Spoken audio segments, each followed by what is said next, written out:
Ada sebuah fenomena kesehatan yang saat ini menurut saya ada yang janggal menurut saya. Bapak perhatikan sekarang, dokter makin banyak, klinik makin banyak, rumah sakit apalagi. Seharusnya dokter semakin banyak, orang sehat harus gimana? Harus banyak. Tapi apa kenyataan pada saat ini? Dokter banyak, klinik banyak, rumah sakit banyak, orang sakit banyak. Ini yang salah siapa nih Pak? Dokternya atau pasiennya Pak? Karena saya dokter, saya salahin pasiennya. Ternyata pasien itu makhluk yang pasrah menurut saya. Semua yang diresepkan dokter ditelan itu tanpa mereka tahu apa ya obat yang mereka minum. Ini yang menurut saya cukup menggelitik. Ini ada apa di sini? Kenapa kok umat Islam sekarang ini berbeda dengan zaman Rasulullah pada waktu itu? Sampai ada seorang tabib praktek di Madinah selama kurang lebih 2 tahun itu nggak ada pasiennya. Kenapa kok berbeda sekarang dengan umat Islam zaman sekarang? Ini ada sesuatu yang salah menurut saya. Kita nggak usah jauh-jauh masalah kesehatan, masalah keseharian kita saja. Itu ternyata sudah terjadi perbedaan yang luar biasa yang berhubungan dengan masalah kesehatan. Contoh, saya contohkan. Makan sehari berapa kali? 3 kali ya, katanya 3 kali. Padahal nih, ada yang mengatakan bahwa makan sebelum lapar, berhenti sebelum kenyang. Berapa kali berarti? Tidak 3 kali, terserah perut. Jadi patokan 3 kali sebenarnya dalam Islam itu tidak ada sebenarnya. Ada sesuatu yang aneh. Maka itu saya sempat berpikir, ini jangan-jangan ini ada sebuah kesalahan dalam diri saya. Maka itu saya setelah lulus dokter, saya melanjutkan kuliah lagi, tapi tidak ngambil spesialis gitu ya.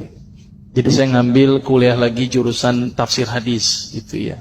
Ketika belajar hadis itu banyak sesuatu yang menurut saya luar biasa yang tidak pernah dikupas. Ya, ilmu kesehatan yang luar biasa tetapi tidak pernah dikupas.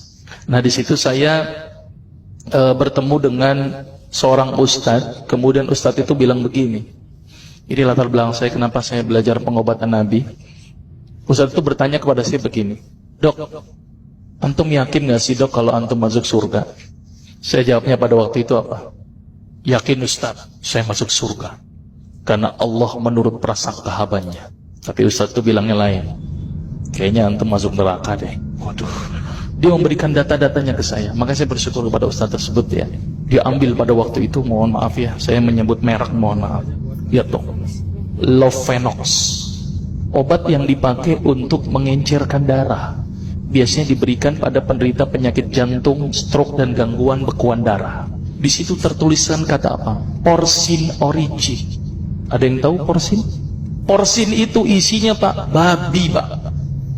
Saya bilang, waduh, berarti dok kalau antum resepin porsin satu pasien, antum telan itu obatnya. Kira-kira ibadah orang tersebut diterima nggak sama Allah? Siapa yang dipersalahkan nanti? Diambil obat yang kedua, Actrapid. Apa itu? Insulin. Tulisannya apa? Human insulin.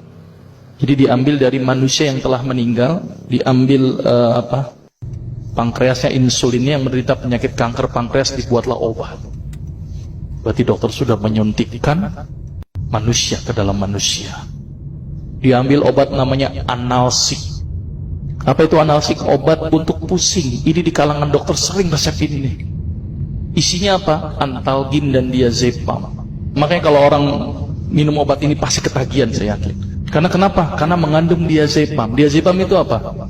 Narkoba. Maka itu cara nyari uang paling gampang, kasih aja resepin analsik, pasti balik lagi dia.